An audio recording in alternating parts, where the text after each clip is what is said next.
les pièces du dossier. Pour bien comprendre les tenants et les aboutissants de mon histoire, vous devez prendre connaissance du dossier Clinical Trial, disponible sur le cloud. Je vous mettrai un lien dans la bio. À la racine de ce dossier, vous y trouverez les documents suivants. Mon CV qui témoigne de qui je suis et de ce que j'ai fait durant mon parcours de vie.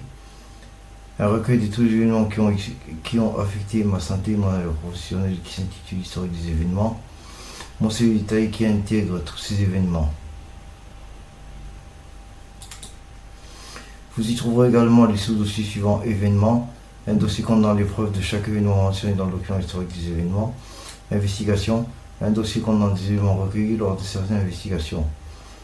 Vous trouverez aussi le sous-dossier doc dans le dossier PJ, des documents clés de référence parmi lesquels Laboratory Stock Ownership, la liste des principaux actionnaires des laboratoires Abbott,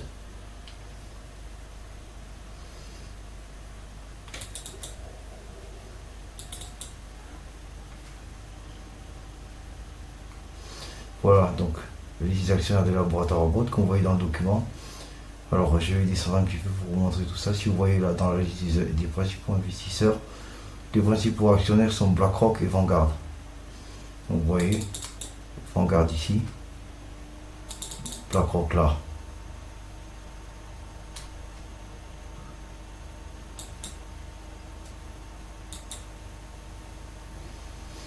Un agreement de haine, l'accord d'unité intergouvernemental qui permet aux criminels protégés et aux autorités d'échapper aux poursuites pénales.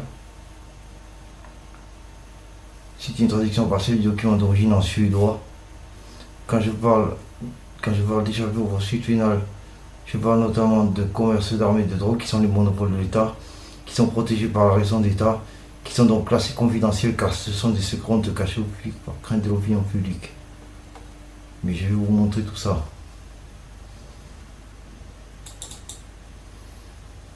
Voilà le document dont je parle. Ça c'est le document en anglais traduit à partir du document suédois. J'ai un service de traduction en ligne comme vous pouvez le voir tout en haut.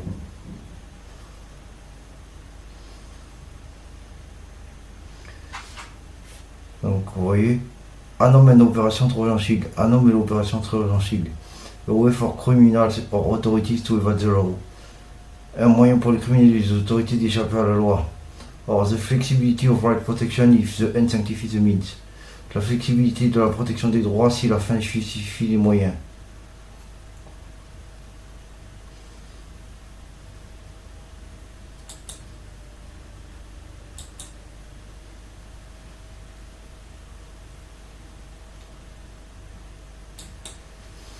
Ensuite, parmi les pièces du dossier, dans ce dossier-là, on trouve Covert Action and Clandestine Activity, un document du service de recherche du Congrès américain au sujet des opérations clandestines de la communauté Intel, la communauté du renseignement, la communauté des services de l'intelligence.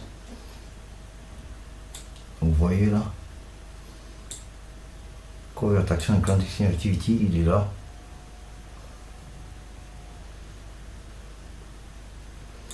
On va regarder ça en détail. Voilà ce que c'est, Covert Action and Clandestine Activity aux Intelligence Community. C'est ce document-là.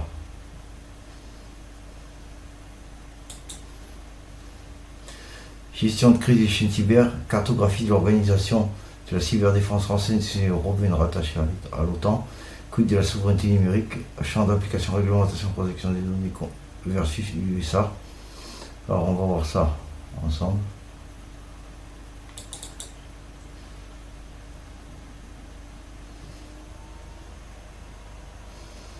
Voilà. Alors je disais cartographie de l'organisation de la cyberdéfense française et européenne rattachée à l'OTAN. Quid de la souveraineté numérique. Alors pourquoi je dis ça? Tout simplement parce que quand on regarde la carte, on s'aperçoit en fait qu'on est rattaché nous-mêmes, on est inclus dans le système européen, mais le système européen lui-même est rattaché au système de l'OTAN. Donc en fait, à l'échelle nous-mêmes, sans l'OTAN, on n'est plus rien, on n'a pas de souveraineté numérique, on n'a pas de système de défense. Notre cyberdéfense est mise à mal si on sort de l'OTAN. Donc voilà. Regardez, mais vous allez voir ça par vous-même. Voilà toute l'organisation là. Vous avez l'Agence nationale de la sécurité des systèmes d'information, l'ANSSI, qui s'apporte tout ce qui concerne la cybersécurité et la cyberdéfense française. Le secrétaire général à la sécurité nationale qui est rattaché au Premier ministre. Et bien si vous voyez tout en haut là, vous avez NATO OTAN. regarderez la carte en détail, vous me direz ce que vous en pensez. Si vous le voulez, c'est à vous de voir. Vous avez le droit de contribuer, ça ne me dérange pas du tout.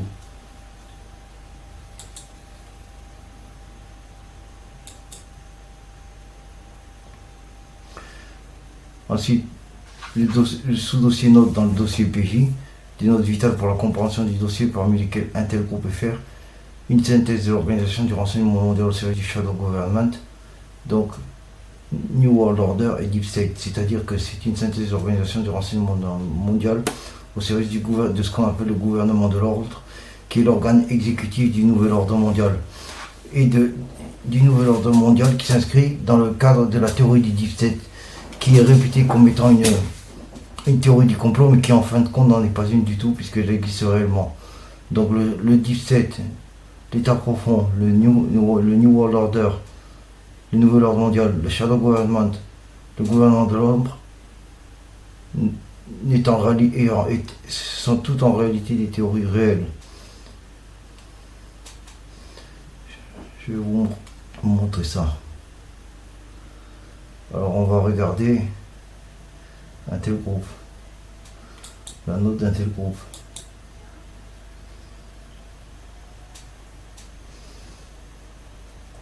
Je vais vous montrer la version anglaise. La version anglaise, alors on a l'organisation, c'est un tel groupe, c'est l'organisation de surveillance mondiale. Les 4 membres de l'organisation: Signal Intelligence Senior of Europe, Signal Intelligence Senior of the Pacific, Quadrilateral Security Dialogue Leaders, Shanghai Coopération Organisation. Donc on va voir à quoi ça correspond en français. En français, ça correspond au Seigneur de l'Alliance Européenne du Renseignement, Seigneur de l'Alliance Pacifique du Renseignement, les 4 leaders du dialogue de la sécurité, du Quad Leaders, l'Organisation de coopération de Shanghai.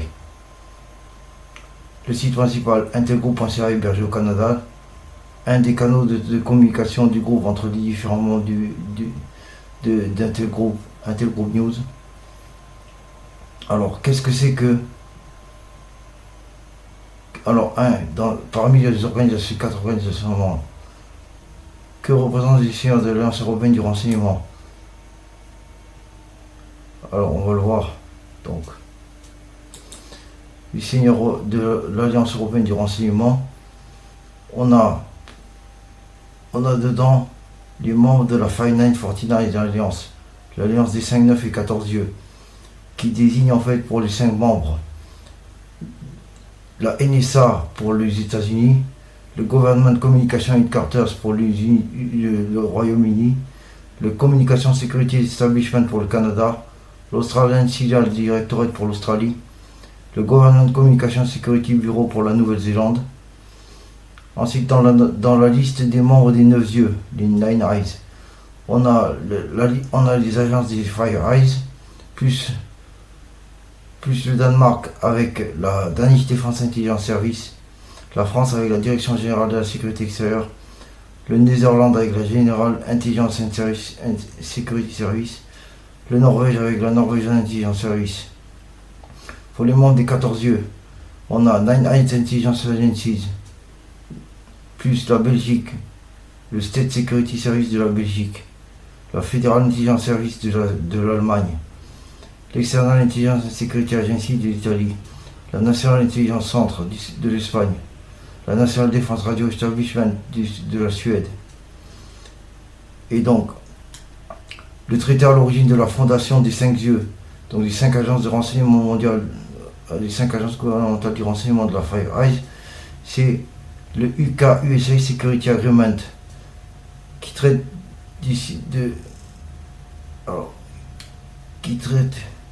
de signal intelligence, communication intelligence et électronique intelligence.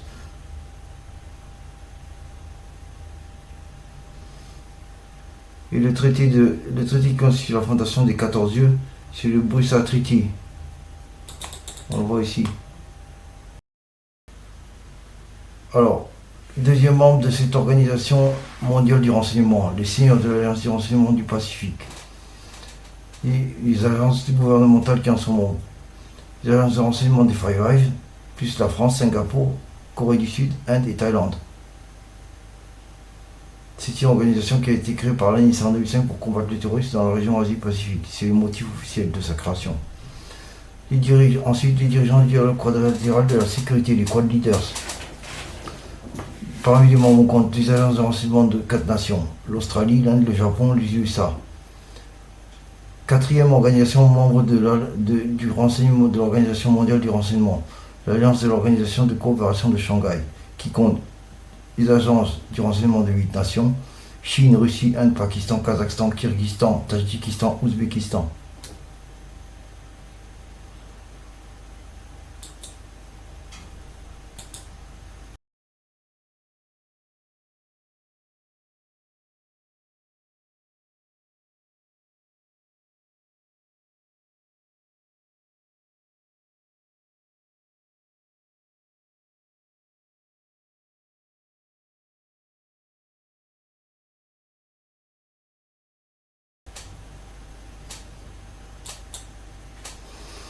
Alors, dans les pièces aussi, on trouve encore Manouille.fr, la traduction partielle du rapport de recherche d'Anna Foubini au sujet du contrôle mental.